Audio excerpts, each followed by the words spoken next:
Do you ever read a book and realize it kind of changes your perspective on things and you start seeing life a little bit differently? Well, today I'm going to share with you 3 books that help me see life from a different perspective.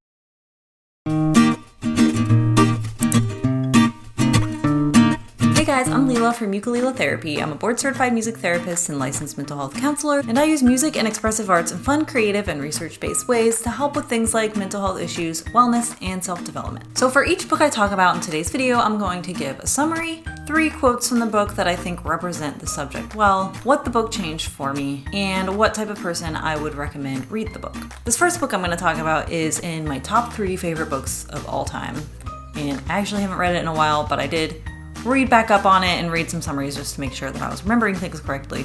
This book is Man's Search for Meaning by Viktor Frankl.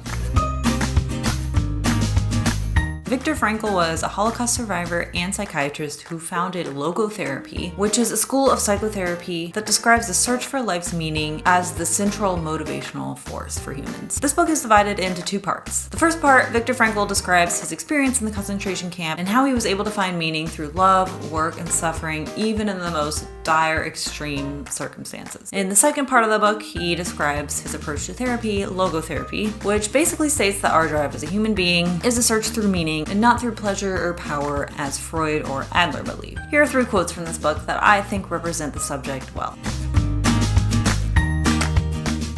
Everything can be taken from a man but one thing, the last of the human freedoms, to choose one's attitude in any given set of circumstances, to choose one's own way. Those who have a why to live can bear with almost any how.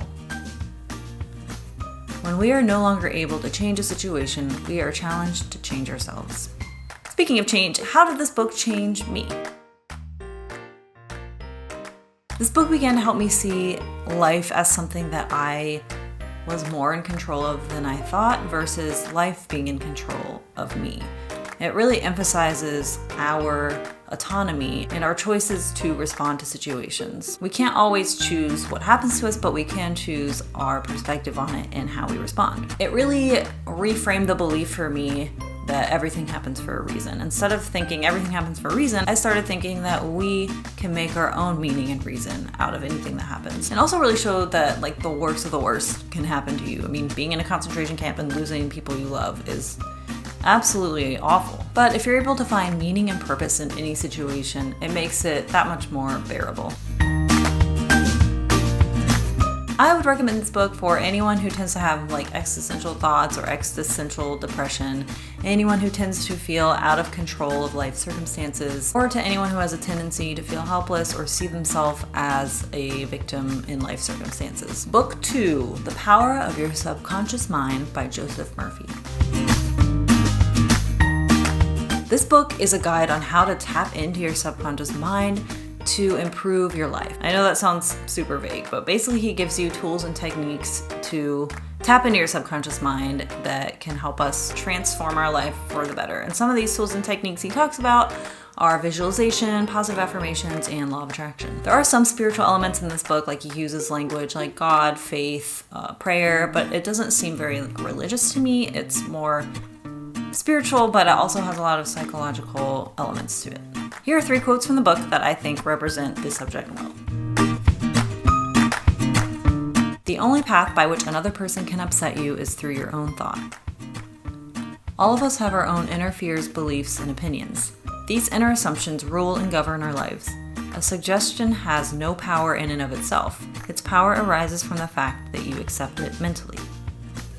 As you sow in your subconscious mind, so shall you reap in your body and environment.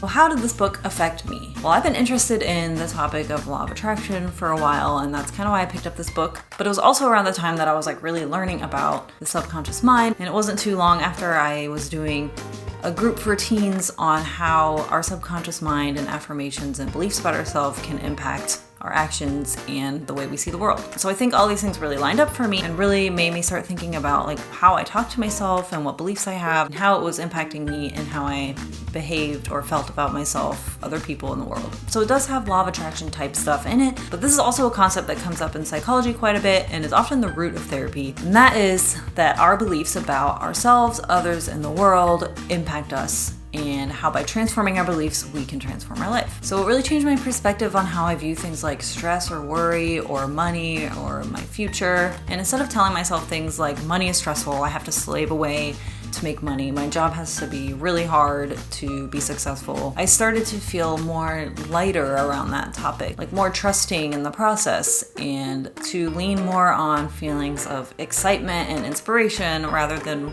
worry and fear. And these are all beliefs that I thought were gonna help me, that I thought were pushing me and making me do better, when really I think it was actually causing a blockage. If you believe that you're not an athletic person and you go to work out, there's gonna be a blockage there, there's gonna be some resistance. The more we tell ourselves that we're bad at something, the more our brain will believe it, and the more that it will prove that this is true for us. This book explains how affirmations and beliefs can really change ourselves and how we see ourselves and others in the world, and can really begin to change our behaviors and actions in life. So overall, I kind of learned from this book that I can trust myself and I can change my beliefs to help me rather than go against me. It was really powerful in beginning to help me heal and reform some negative beliefs I had.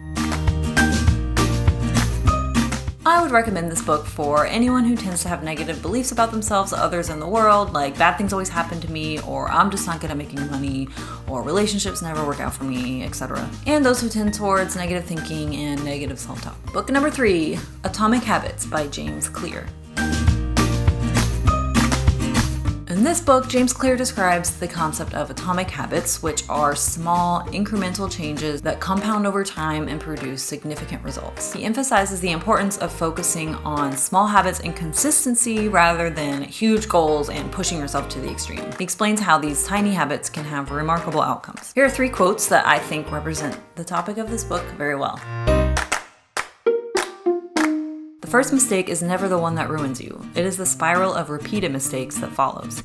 Missing once is an accident. Missing twice is the start of a new habit. Whenever you want to change your behavior, you can simply ask yourself, how can I make it obvious? How can I make it attractive?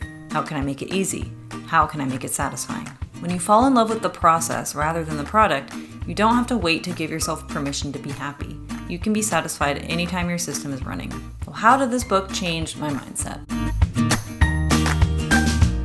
Although there are a lot of helpful and practical tips in this book, I found that it just naturally changed my mindset around habits and productivity overall, and just made things feel like less overwhelming and more achievable. And this naturally improved my motivation and productivity. I've always struggled with feeling really overwhelmed by tasks, or like things feeling a lot, or I have to get everything done at once and sit down and do it, because it never felt satisfying enough or like I was actually doing anything if I just sat down and wrote one email, or if I just sat down and practiced an instrument for 5 minutes. But that's exactly what James Clear is arguing, that those small changes do help and they compound over time. And in fact, they actually help more because they make us feel more motivated and less overwhelmed. And in turn, at least for me, help me feel like it was achievable and like I actually wanted to do it.